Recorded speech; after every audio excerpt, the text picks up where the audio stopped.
오랜만에 앞비자로 한번 인사합시다. 우리는 예수님 안에서 한 가족입니다. 시작.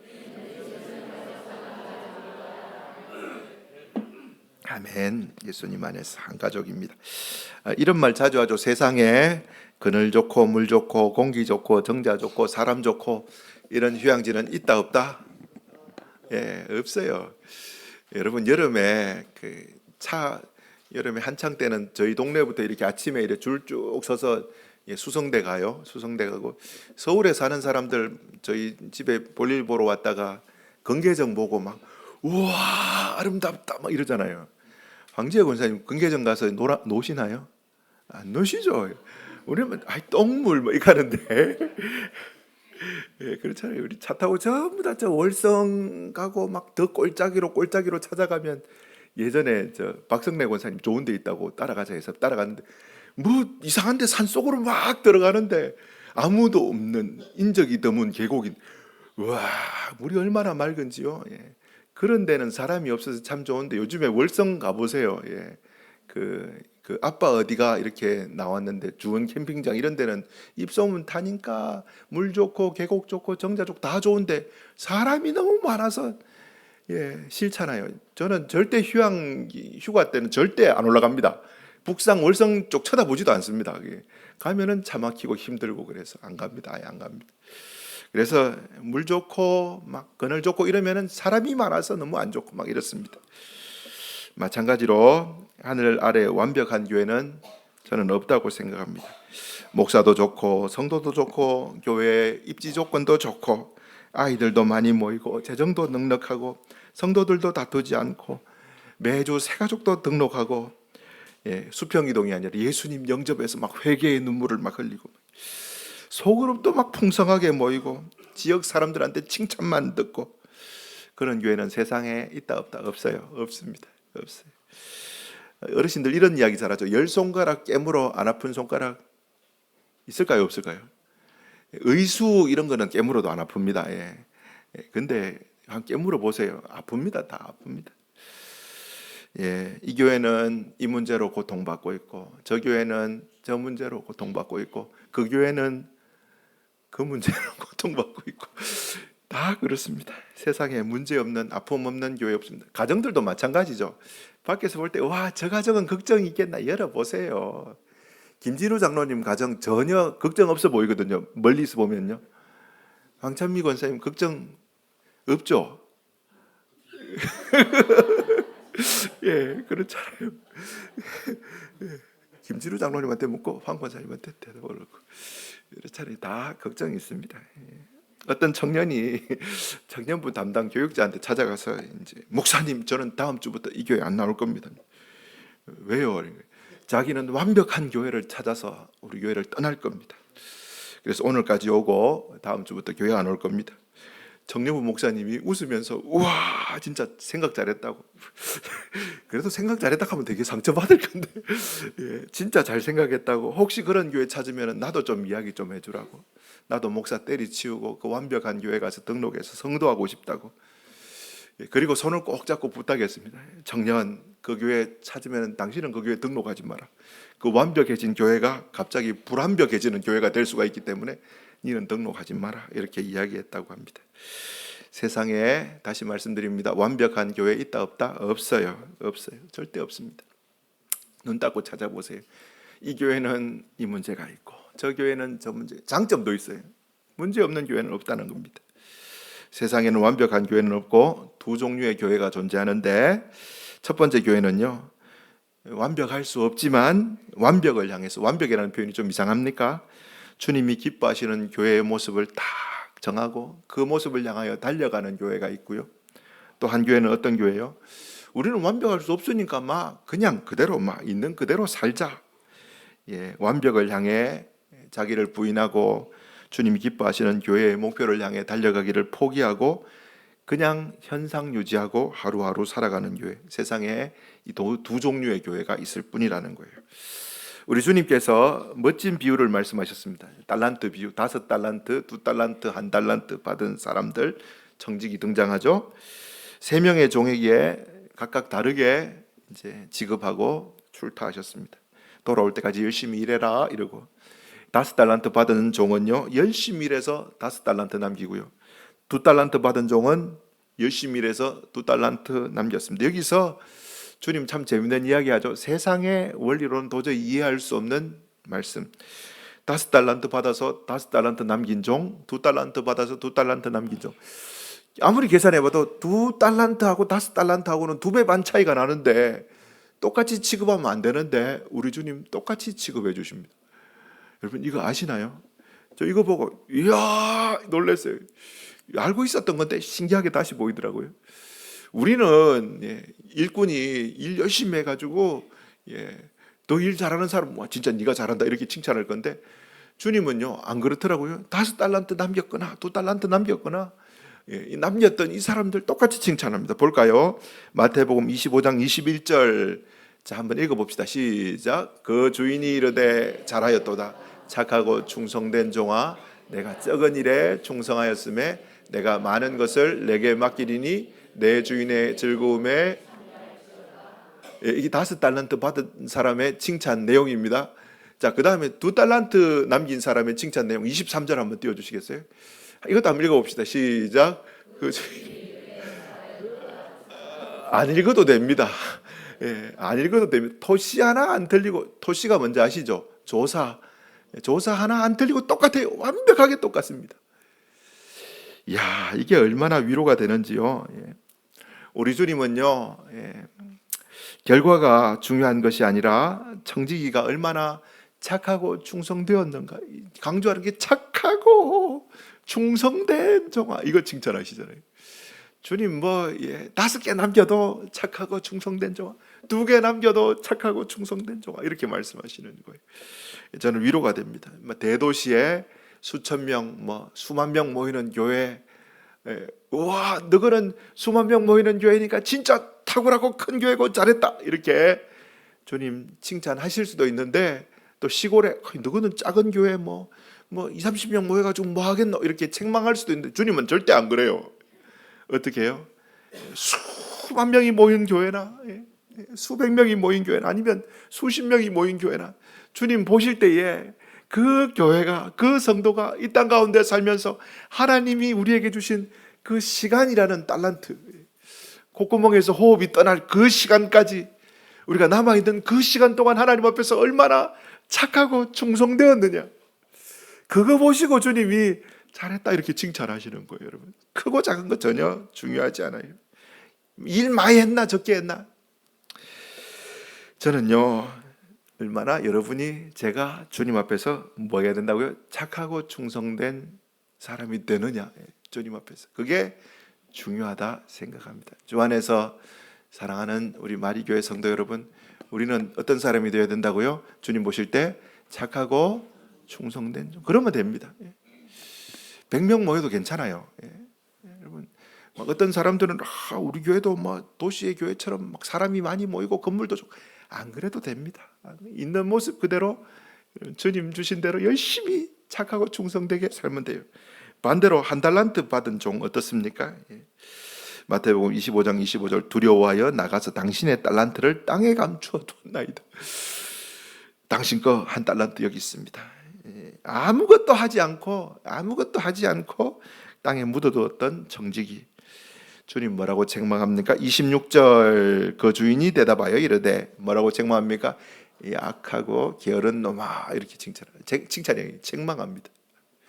아무것도 안 하는 거예요. 아무것도 안 하고 묻어두는 겁니다. 쉽게 설명해 볼까요? 우리 교회는 모이는 사람도 없고 있어봤자 나이 많은 어르신들밖에 없고 교회 재정도 없고 일할 젊은이들도 없고 목사도 그만하기 별로고 그래서 우리는 아무것도 할 수 없다. 선교도 전도도 교육도 봉사도 우리는 나이 많아서 아무것도 할 수 없다. 여러분, 땅에 묻어두면요, 주님 오실 때에, 주님 앞에 섰을 때에 뭐라 할까요? 이 악하고 게으른 놈아, 책망받아요. 우리 김진우 장로님 오늘 대표 기도하면서 가슴에 딱, 모세가 40살이 아니고 80살에 쓰임 받았던 것처럼. 올해 혹시 여든 되신 분 계십니까? 80. 할렐루야. 이영순 집사님의 해입니다. 예, 올해 막 모세같이 하나님이 시내산에 불러가지고 위천 가면은 그 성령산이라고 있습니다. 이름을 왜 그래 지었는지 모르겠습니다. 거기 가면 성령 받는지 모르겠습니다만 이름이 성령산이에요. 그래갖고 옆에 있는 목사님들 우리 게스트로 모시면은 위천에 가면 성령산 있다고 올라가 보시라고 하면 와 이름 좋다면서 올라가다가 막 이렇게 좀 고개가 좀 이래요. 별로 높진 않은데 아따 힘들다 뱀 봤다 막 이러면서 그러시더라고요. 할렐루야. 우리 이영순 집사님의 멋진 해가 되기를 바랍니다. 야. 주님이 올해 어떻게 쓰실지 기대가 됩니다. 우리 김진우 장로님 대표기도 하셨죠. 80살부터 쓰셨으니까 김진우 장로님 조금 더 있어야 될 것 같습니다. 여러분, 나이가 중요한 게 아니라는 거 말씀드립니다. 시골에 우리 교회는 어르신들이 많아서 뭐 하겠노? 아닙니다. 그러면 안 됩니다. 그러면 안 됩니다. 나이가 많아도 착하고 충성된 종으로 하나님이 우리에게 주신 그 시간 아끼고 주님 위해서 써야 돼요. 그냥 땅바닥에 사장시켜두면 안 돼요. 우리 할 거 뭐 있노? 우리 할 사람도 없다. 나도 뭐 하겠다. 이러면 안 됩니다. 해야 됩니다. 움직여야 되는 거예요. 시골 교회도 하나님께 칭찬 듣는 교회가 될 수 있을까요? 없을까요? 할렐루야. 마리교회는 하나님께서 칭찬하시는 교회 될 수 있을까요? 없을까요? 박연희 권사님 가능합니다. 우리 교회. 김규일 집사님 가능해요. 가능합니다. 혜연아 가능해. 가능합니다. 여러분. 제가 부탁드리고 싶어요. 우리 마음속에 하나님 마음에 새긴 꿈과 같은 그런 교회 만들어 가야지. 그 마음이 다시 회복돼야 되는 거예요. 자, 근데 우리 교회가 긴장하고 조심해야 될 게 뭐겠습니까? 아이고, 우리는 시골 교회인데, 시골 교회 이만하면 됐지. 안 됩니다. 일할 사람도 없고 재정도 없고 우리가 뭘 할 수 있겠어? 주님이 돈 가지고 일하는 거 아니잖아요. 우리 거기에 묶이지 맙시다. 주님이 원하시면 돈도 보내주고 사람도 보내주고 그거 우리 지금까지 경험했는데 또 다시 그 올무에 막 묶이려고 그래요. 돈 아닙니다. 하나님 앞에 서기 전까지 시간 낭비하고 호송세월 보내다가 주님 저는 고만고만하게 살았습니다. 주님 악하고 게으른 종아 책망하십니다. 여러분의 시간 1분 1초를 하나님 앞에 어떻게 보내야 될까요? 착하고 충성된 종으로 살아가는 분들 되기를 예수님의 이름으로 축복합니다. 아멘. 그래서 우리 교회는 지난주에 설교했죠. 1세기 초대교회, 예루살렘 초대교회를 롤모델로 삼아서 우리도 좀 닮아가자. 프로토타입과 같은 교회. 뭔가 인간의 어떤 손때가 묻지 않은 성령께서 임하셔서 처음에 모였던 그 공동체. 사도행전 2장 42절 보면요. 같이 한번 읽어봅시다. 시작. 그들이 사도의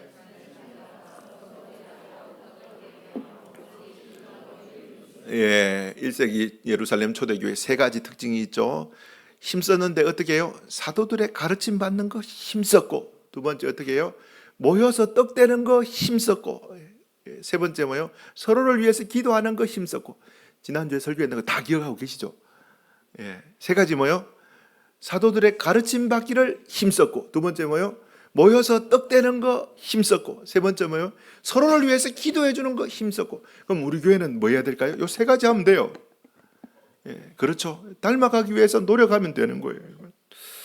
예루살렘 초대교회는요 열심히 모였는데 성경에 보니까 자 사도행전 2장 46절 같이 한번 읽어봅시다. 시작. 날마다 마음을 같이하여 성전에 모이기를 힘쓰고 집에서 떡을 떼며 기쁨과 순전한 마음으로 음식 생략할게요. 지난주에 했던 기쁨과 순전한 마음 이런 것들은 생략하고 어디서 모였습니까? 성전에 모이기를 힘썼고 집에 모이는 것도 힘썼고 대그룹 모임인 예배 주일 오전 예배 오는데 힘을 써서 참석했고 예전에 우리 김진우 장로님 집사님 때 저쪽에 그때가 하만이죠. 하만에 출장 가셔야 된다고 주일날 가셔야 된다고 하시길래 집사님 때 다 나중에 장로님 되고 할 때 후배들한테 나는 멀리 출타했어도 예배드리기 위해서 돌아왔다가 일하러 갔다 이런 거 이야기해 주는 분이 되면 좋지 않겠습니까? 알아서 하이소 이랬는데 아침 일찍 일보로 데려다 줬다가 거기서 한 2시간 걸리죠. 차 몰고 다시 와서 예배 드리고 다시 돌아가고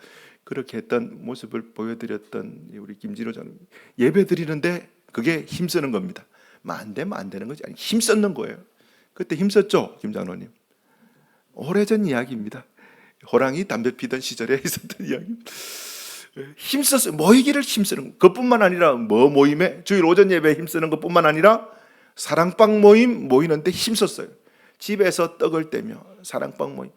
코로나 지나고 난 다음에 구역 모임을 사랑방 모임으로 바꾸고 사랑방 막 이렇게 조직했는데 삐걱삐걱해요. 이제 시작이 반이다 뭐 이렇게 이야기하고 막 이렇게 격려하고 하는데 솔직히 좀 부족한 게 많아요. 처음 시작하고.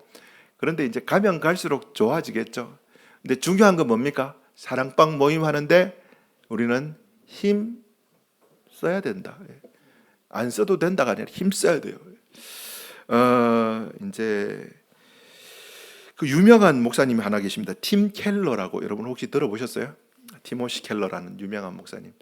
지금 고인이 되셨는데 목사들의 목사라고 불리는 미국의 맨하탄, 뉴욕의 맨하탄 거리에 그 젊은이들, 지성인들이 가득 넘치는 거기에 교회를 개척해 가지고 정말 아름답게 교회를 세워나갔던 팀 켈러라는 유명한 책도 많이 썼고요. 아예 팀 켈러라는 사람을 목회를 연구하는 사람들이 참 많아요. 되게 유명한 분인데 이분이 이런 말을 남겼습니다. 당신의 교회에 주일 예배에 출석하는 성도들의 50%가 반이 당신 교회의 소그룹 모임에 참석하지 않는다면 당신의 교회는 교회라기보다는 지역 문화센터가 된 것입니다. 예, 무슨 말입니까? 소그룹 모임 반드시 참석해야 된다.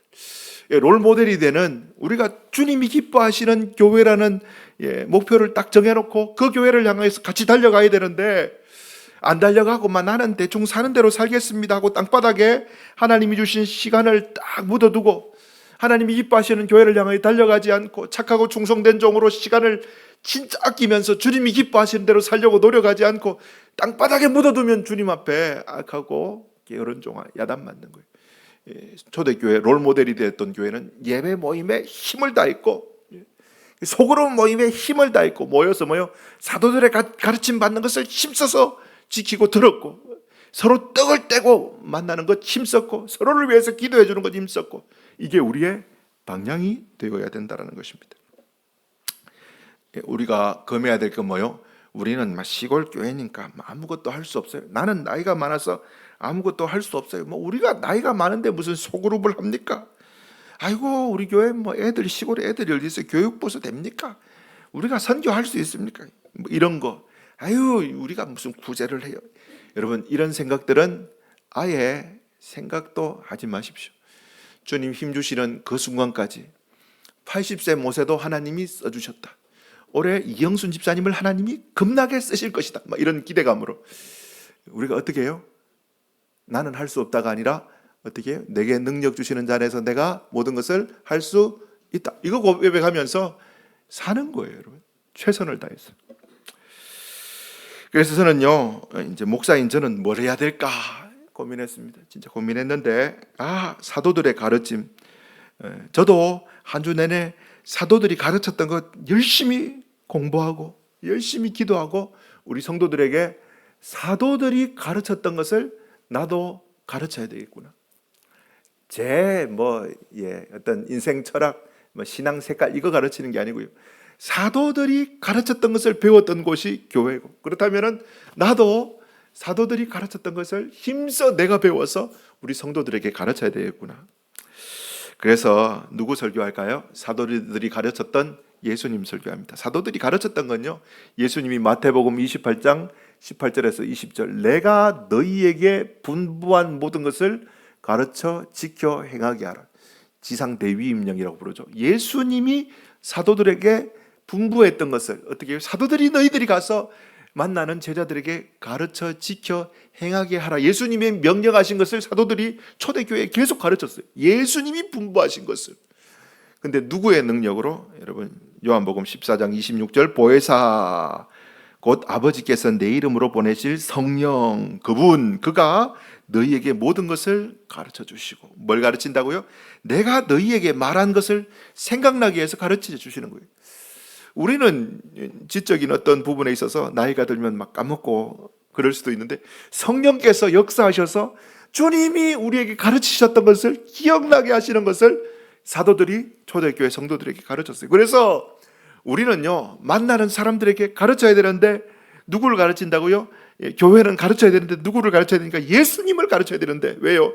사도들이 가르쳤던 가르침의 핵심이 예수님이에요. 딴 거 없어요. 예수님밖에 없어요. 예수님.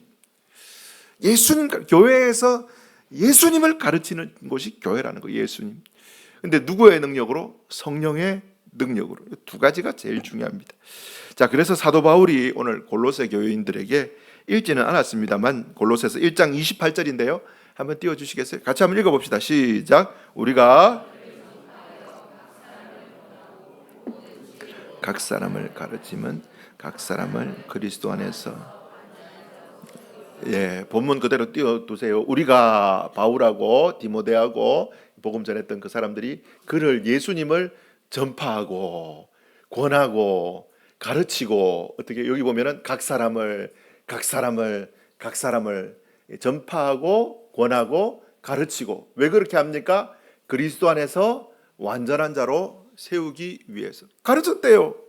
사도가 가르쳤대요. 그를요, 예수님을 전파했고 예수님을 권했고 예수님을 가르쳤고 행할 때까지 계속. 어떻게 세우기 위해서?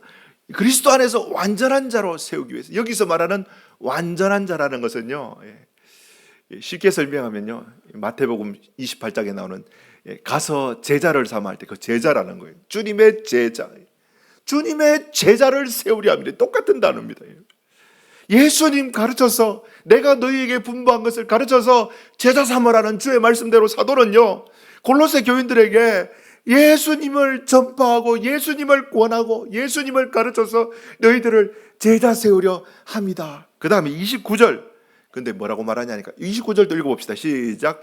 이를 위하여 나도 내 속에서 능력으로 역사하시는 이의 역사를 따라 힘을. 사도들이 예수님을 가르쳤는데 누구의 능력으로 가르쳤다고 말씀했습니다. 보혜사 성령님의 능력으로, 기억나게 하시는 그 능력으로, 깨닫게 하시는 그 능력으로 가르쳤다는데, 바울도 28절에는 예수님을 전하고 권하고 가르치고, 29절에 누구의 능력으로? 이를 위하여, 그 가르치는 이를 위하여 내 속에서 능력으로 역사하시는 이 성령님의 그 역사함을 따라 어떻게 해요? 나도 힘을 다해서 수고했다. 바울이 그렇게 이야기하는 거예요. 여러분, 우리가 교회에서, 목사인 저는 주일마다 여러분들 만날 때마다, 여러분, 제가 가르쳐야 될 건 딴 거 없어요. 사도들이 가르쳤던 그 예수님을 힘써 제가 배우고 여러분들에게 예수님 가르치는 거, 그거 하면 돼요. 그거 맞죠? 여러분들은 뭐 해야 됩니까? 모여서 떡 떼는 거 열심히 하면 돼요. 그리고 여러분들 서로를 위해서 기도해 주는 거 열심히 하면 돼요. 그리고 여러분들도 만날 때마다 예수님을 가르치는 거예요. 자녀들에게 가르치고 제자들에게 가르치고, 그래서 완전한 자, 제자 만드는 거. 초대교회가 그거 했고 사도들이 그거 했고 우리한테 바톤 딱 넘겨줬고, 건강한 교회를 롤모델로 삼으려면 우리도 그거 해야 되고, 이거 하는 교회와 이거 안 하는 교회, 이렇게 나뉘어지는 거예요. 우리가 무엇을 향해 달려가야 될지 목표를 두고 달려가는 교회와 목표가 어딘지도 모르고 그냥 예배만 드리고 허송세월 보내는 교회와, 이렇게 두 개 나눠지는 거예요. 이제 우리의 목표가 딱 선정되잖아요. 주 안에서 사랑하는 성도 여러분, 사도 바울이 가르쳤던 내용이 뭐냐니까 비밀 이야기를 했습니다. 비밀 이야기. 자, 골로새서 1장 26절 한번 띄워주시겠어요? 자, 이 비밀은, 바울이 이야기하는 것, 이 비밀은 만세와 만대로부터 감추어졌던 것인데, 이 비밀이야. 내가 이야기하는 건 비밀이야. 그렇기 때문에 너희들 몰라. 이제는 그의 성도들에게 나타난 거다. 이러면서 27절 띄워주세요. 자, 27절. 하나님이 그들로 하여금 이 비밀의 영광이, 그들 성도들, 예수 믿는 사람들, 이 비밀의 영광이 이방인 가운데 얼마나 풍성한지를, 풍성한 그 영광스러운 그 비밀을 알게 하려 하십니다. 자기를 통하여서. 비밀인데 이 비밀, 영광스럽고 풍성한 이 비밀, 이것을 이방인들 당신들을 통하여 당신들에게 하나님이 알게 하시는데, 이 비밀이 뭐라고 이야기합니까? 자, 뒷부분 같이 읽어봅시다. 시작. 이 비밀은 바울이 가르쳤던, 사도가 가르쳤던 비밀, 몰라. 세상 사람들은요, 알 수가 없어요. 몰라서 모르는 거예요. 알 수 없어요. 비밀이기 때문에. 근데 이 비밀이 뭐라고요? 너희 안에 거하시는 그리스도시니. 예수님이 비밀이야. 그럼 지금까지 너희 몰랐잖아. 영광의 소망이다. 예수님 가르치는 거예요, 여러분. 골로새서 1장을 보면요, 1장 1절 2절은 인사말이고요. 이제 내 사도다 하고, 이제 3절부터 12절까지는 바울의 기도가 나옵니다. 바울의 기도가 나오는데, 자, 3절 한번 띄워주시겠어요? 3절. 우리가 너희를 위하여 기도할 때마다 하나님 곧 우리 주 예수 그리스도의 아버지께 감사하노라. 9절도 한번 띄워주시겠어요? 9절. 이로써 우리도 듣던 날부터 너희를 위하여 기도하기를 그치지 않고. 3절부터 12절까지 바울의 기도입니다. 골로새 교인들을 위해서 기도하는데 감사기도 하고 있어요. 감사기도. 근데 바울이 감사기도하는 그 감사기도의 제목이 뭐냐니까, 골로새 교회가 성도들이 세상의 복을 많이 받아가지고 부자들이 많아서 감사했을까요? 아니요. 그런 거 하나도 없습니다. 골로새 교회 교인들이 자식들이 잘 돼서 좋은 대학교 갔기 때문에 감사, 그런 기도도 하나도 없습니다. 골로새 교인들이 건강해가지고 하나님 감사, 그런 기도도 있다 없다? 없어요. 교회가 진짜 감사하는 건요, 자식이 잘 돼서, 우리 집 남편이 잘 돼서, 우리 집이 막 화목해서 건강해서 감사할 수 있죠. 근데 그런 거 하고 비교할 수 없는 감사로 감사하는데, 그 내용이 뭐냐니까, 골로새 교인들아, 예수님이 이 땅에 오셨어. 그거 감사하고 있고요, 여러분. 예수님이 하나님이신 그분이 이 땅에 오셔서 그거 감사하고 있고, 너희들이 그 예수님의 택함받은, 하나님의 택함받은 성은을 입은 하나님의 자녀가 된 거, 그거 감사하고 있어요, 여러분. 여러분, 사랑하는 성도 여러분, 여러분을 위해서 2000년 전에 예수님이 이 땅에 오셨습니다. 여러분, 예수님이 오셨어요. 그리고 예수님이 여러분 살리기 위해서 십자가 지시고 부활하셨어요. 부활하시고 여러분들을 하나님의 자녀로 불러주셨어요. 여러분, 이 가치가, 이 사실이 우리의 가슴을 뛰게 만들어야 됩니다. 여러분. 첫 술에 왜 부르겠습니까? 언젠가는 여러분 뛸 겁니다. 막 예수님이 이 땅에 오셨어요. 그거 맞아요. 할렐루야. 예수님이 우리를 위해서 십자가 지시고 나 같은 것 택해 주셨어요. 그것 때문에 막 감격과 감사의 눈물이, 우와, 비교할 수 없는 거예요. 예수님이 오셨네, 나를 구원하셨네. 그거 하나 생각하면 다 없어도 이거 하나만 있으면 감사해. 여러분, 거기에 설득된 사람들이 그리스도인들이에요. 예수 믿는 사람들.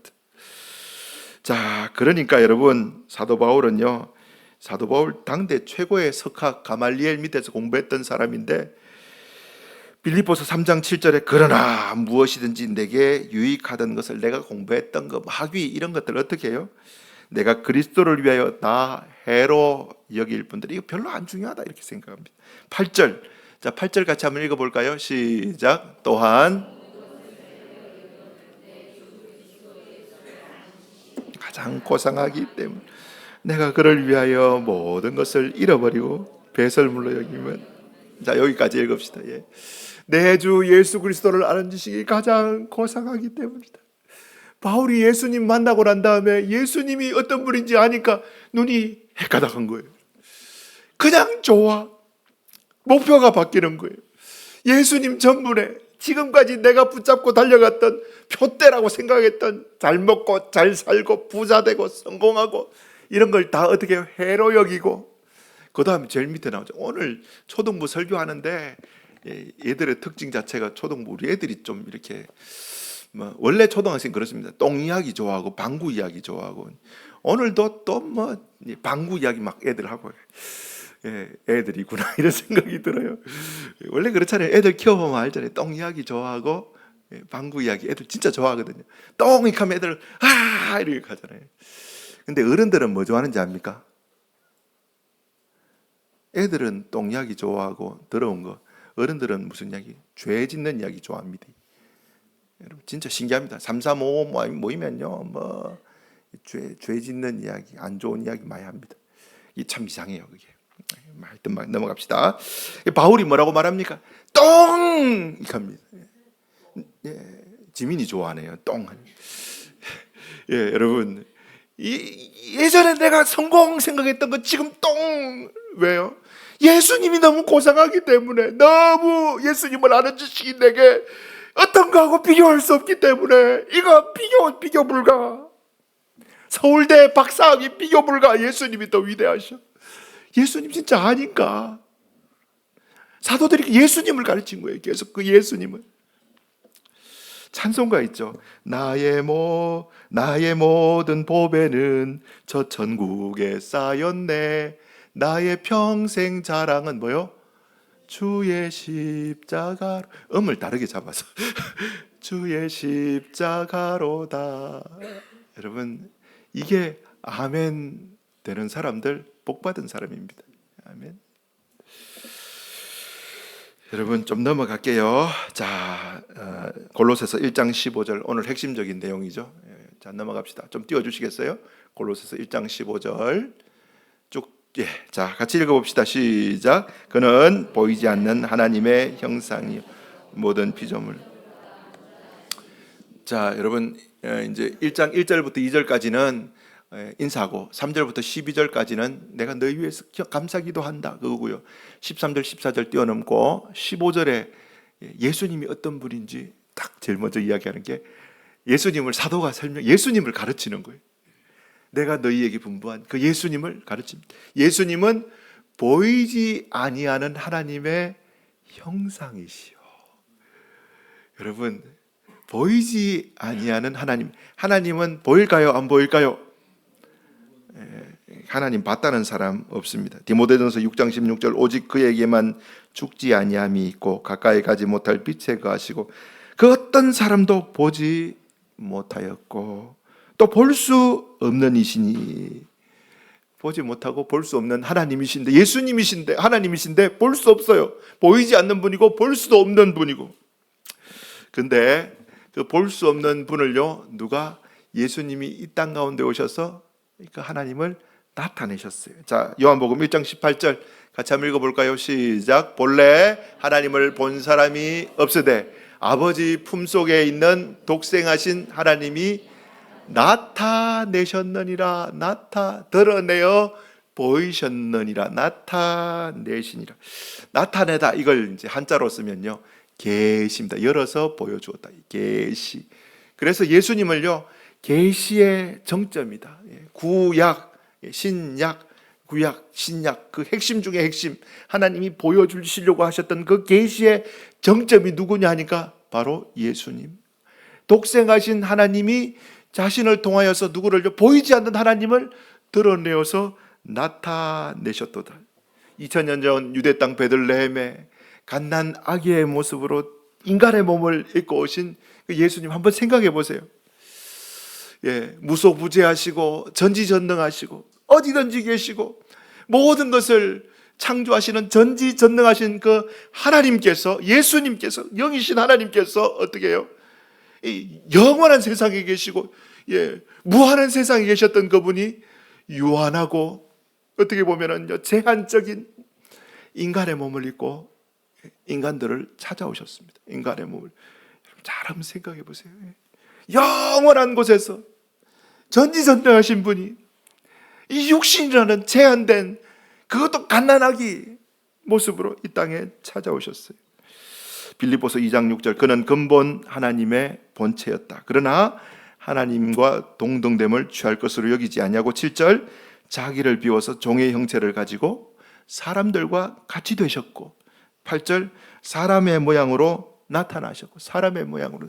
지금 제가 여러분들에게 계속 예수님 이야기해 주고 있어요. 사도들이 이야기했던 예수님. 예수님은 어떤 분이냐? 그분은 근본 하나님의 본체셔. 하나님이셔. 그냥 청년이 아니야. 하나님이신데 그 전지전능하시고 무소부재하신 그 하나님이 이 땅 가운데 태어났는데 육신을 입고 유한한 인간의 존재, 그 존재를 안으로 찾아오셨다. 그거 이야기하는 거예요. 찾아오셔서 뭐 하실까요? 여러분, 우리는 하나님을 알 수 없어요. 볼 수도 없고 알 수도 없어요. 왜 알 수 없느냐? 존재 자체가 달라요. 좀 쉽게 설명해 볼게요. 지나가는 개미가 이제 개미 중에서 공부 1등하는 개미가 있어요. 서울대 법대 수석으로 졸업했던 공부 1등하는 개미가 한 마리 있어요. 그래서 그 개미가 작심을 했습니다. 내가 오늘부터 누구를 이야기할까요? 신은정 집사님을 제대로 이해 한번 해보겠다. 피아노 학원과 미술 학원을 제대로 이해 한번 해보겠다. 이래서 그때부터 개미가 서울대 법대 1등했는 개미가 신은정 집사님을 연구하기 시작했는데 막 열심히 연구하다가 신은정 집사님이 걸어가다가 그 개미를 밟아버렸어요. 그 개미 어떻게 됐을까요? 연구가 계속 진행됐을까요? 신은정 집사님은 개미가 자기 연구하고 있는 거 알까요? 모를까요? 몰라요. 제가 쉽게 이야기한다고 이야기했는데 개미는 사람을 아무리 연구하려고 해도 이해할 수 없는 게 존재적인 차원 자체가 달라요.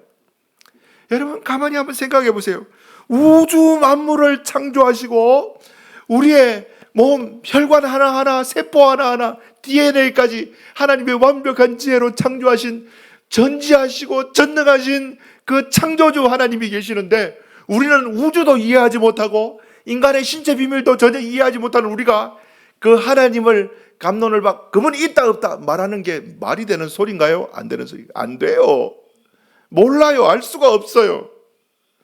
하나님을 몰라요. 알 수 없어요. 근데 뭘 통해서 알 수 있습니까? 예수님이요 개미가 되어주셨어요. 개미가 되어주셔서 신은정 집사는 이런 사람이야 이렇게 가르쳐 주는 거예요. 남편이 개미가 되었어. 내 부인은 이런 사람이야 이렇게 가르쳐 주기 위해서 몸속 개미가 되어준 거예요. 여러분 이게 예수님께서 하나님을 드러내기 위해서 이 땅에 오셨다라는 그 이야기하는 겁니다. 이 땅에 육신을 입고 찾아오신 예수님은요 하나님의 형상 본체이십니다. 그런데 그분이 누구를 드러내기 위해서? 하나님을 드러내기 위해서 이 땅에 우리에게 찾아오셨어요. 히브리서 1장 2절 이 모든 날 마지막에 아들을 통하여 우리에게 말씀하셨으니 하나님을 계시해 주셨어요. 아들을 통하여 하나님이 어떤 분인지 말씀해 주셨어요. 빌립이 예수님 보고 예수님 하나님 좀 보여주세요 이러니까 요한복음 14장 9절 읽어볼까요? 시작. 예수님께서 이르시되 빌립아 내가 이렇게 오래 너희와 함께 있으되 네가 나를 알지 못하느냐? 나를 본 자는 아버지를 어찌하여 아버지를. 여러분 자 오늘 예수님에 대해서 첫 단추 꿰었습니다. 우리가 주님이 기뻐하시는 교회 목표 딱 삼고 롤모델 삼고 그 길 향해 달려가는데 우리는 예수님 사도들이 가르쳤던 그 예수님 우리도 배워야 돼요. 여러분 예수님의 전문가가 돼야 되는 거예요. 예수님이 어떤 분이냐? 오늘 가르쳤던 거 첫 번째 골로새서 1장 15절 예수님은 하나님의 본체 형상이셨다. 그런데 육신을 입고 찾아오셔서 하나님을 나타내는 분이셨다. 오늘 여러분들에게 이거 가르쳐 주셨습니다. 여러분들이 믿는 하나님 예수님이 어떤 분이라고요? 그분은 평범한 인간이 아니라 하나님의 본체시다. 전능하신 하나님. 우리를 찾아오셔서 하나님을 보여주셨던, 열어서 보여주셨던, 나타내셨던, 계시하셨던 예수님. 여러분 그 예수님을 힘써 배우고 힘써 알아가고 예수님 안에서 참 자유를 경험하는 우리 성도들 되기를 예수님의 이름으로 축복합니다. 아멘.